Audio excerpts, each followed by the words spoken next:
আল্লাহ তাআলা বলতেছেন তিলকা দারুল আখিরাতু নাজআলুহা লিল্লাযীনা লা ইউরিদুনা উলুওয়ান ফিল আরদি ওয়ালা ফাসাদা। আল্লাহ বলেন দুইটা জিনিস যার মধ্যে থাকবে না আমার জান্নাত আমি তাকে দেব। যার মধ্যে দুইটা জিনিস থাকবে না আমি তাকে জান্নাত দেব। কয়টা জিনিস বলেন? এক নাম্বার অহংকার, দুই নাম্বার ফাসাদ।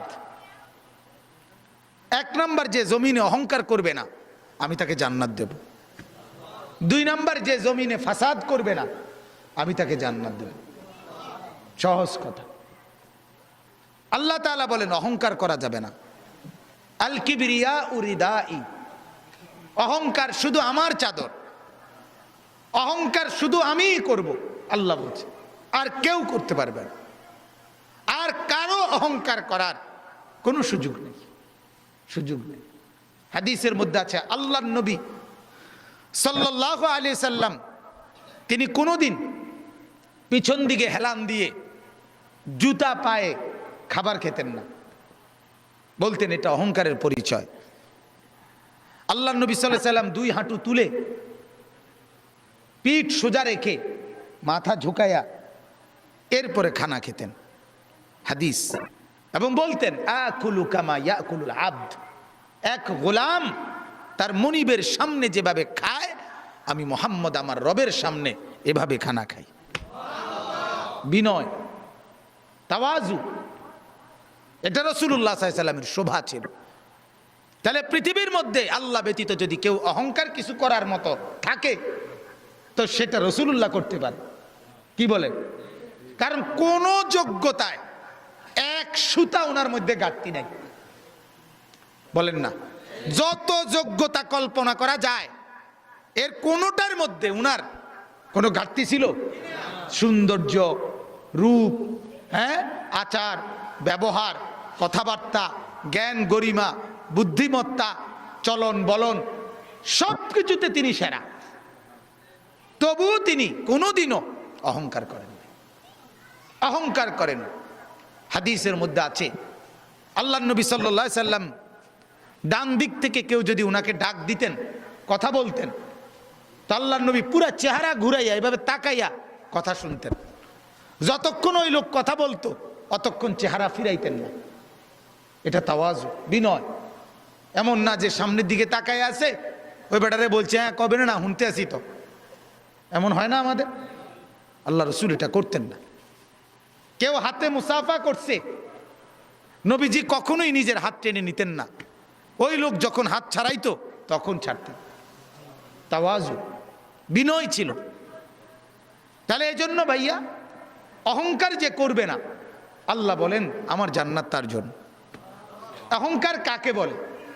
আল্লাহর নবী বলছে দুই জিনিসকে। কয় জিনিসকে বলেন? এক নাম্বার বাতারুল হক, যত কিছু হক শরীয়তের বিধিবিধান এর যে কোনো একটাকে অবজ্ঞা করা, ফেলে দেওয়া, পরিত্যাগ করা, নিজের জীবন থেকে বাতিল করে দেওয়া, এটাই অহংকার। এই লোকটাই অহংকারী। এজন্য যত যুবক, যত মুসলমান নামাজ পড়ে না, সেজদা করে না, এরা অহংকারী। কারণ এটা হক, সত্য বিধান ইসলামের, এইটাকে সে অস্বীকার করছে, অবজ্ঞা করছে।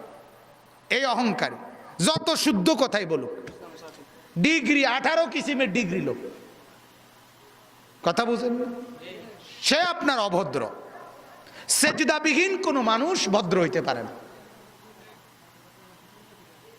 নামাজবিহীন কোনো সন্তান, কোনো মানুষ ভদ্র হইতে পারে না, হতেই পারে না, হতেই পারে। আল্লাহ ইবলিসের পরিচয় বলছে কোরআনে। আল্লাহ বলছে ইবলিসকে জানো? ইবলিস সে যে সেজদাকারীদের অন্তর্ভুক্ত ছিল না। লাম ইয়াকুম মিনাস সাজিদিন, সেজদাকারী নয় যে, তার পরিচয় ইবলিস। অতএব দোস্ত তুমি তোমার পরিচয় ঠিক করো, তুমি মানুষ কিনা না ইবলিস, সেজদার ভিত্তিতে প্রমাণ হন, সেজদার ভিত্তিতে প্রমাণ হন। ফারকু মা বাইনানা ওয়া বাইনাল কুফরি আস-সালাহ। আল্লাহর নবী বলেন আমি আর আমরা, ঈমানদার আর বেঈমান পার্থক্য নামাজ। কি নামাজ? সালাত। নামাজ। আমি প্রায় বলি আগা কাটা না, আগা কাটলে মুসলমান, আগা না কাটলে মুসলমান না। না, আগা কাটার ভিত্তিতে কি না মুসলমানের হিসাব কিতাব। ওইটা একটা সুন্নত আমল, এটা একটা জরুরি আমল। কিন্তু মুসলমান আর বেঈমানের পার্থক্য সেজদা। কি বলেন না? সেজদা, সেজদা, নামাজ। প্রত্যেকটা বিধান। যে সুদ খায় সে অহংকারী, যে ঘুষ খায় সে অহংকারী, যে মিথ্যা বলে সে অহংকারী, যে অশ্লীল ছবি দেখে, নর্তকীর নাচ দেখে সে অহংকারী, যে মা বেপর্দা চলে ওই মা অহংকারী, যে বোন বেপর্দা চলে ওই বোন অহংকারী, যে বিবি বেপর্দা চলে ওই বিবি অহংকারী, যে ঘরে রঙিন টেলিভিশন চলে ওই ঘরওয়ালারা দেমাগি অহংকারী। আর আল্লাহকে পরোয়া করে না, আর আল্লাহকে মূল্যায়ন করে না। আর আল্লাহ বলেন আমার সাথে যে অহংকার দেখায় কাসাম তুহু, আমি তারে এমন ভাবে ধরি এক আষাঢ়ে আমি সোজা করব। আল্লাহ বলেন আমারে চেনো নাই, তো বোঝোই নাই আমাকে। ওমা কাদারুল্লাহ হাক্কা কদরি। আল্লাহ বলে আরে মানুষ তোমরা আমারে চেনো না, আন্দাজ করো না, আন্দাজ করবা। আমি রহম করছি, কিন্তু আমার নাম যেমন রহমান, আমারই নাম কাহার। আমার নাম যেমন রাহিম, আমারই নাম জব্বার। মনে রাখ, আমার দোনো নামের অর্থ শুনে নাও। আমার রহমান নামের অর্থ কি এটাও জেনে নাও। আমার জব্বার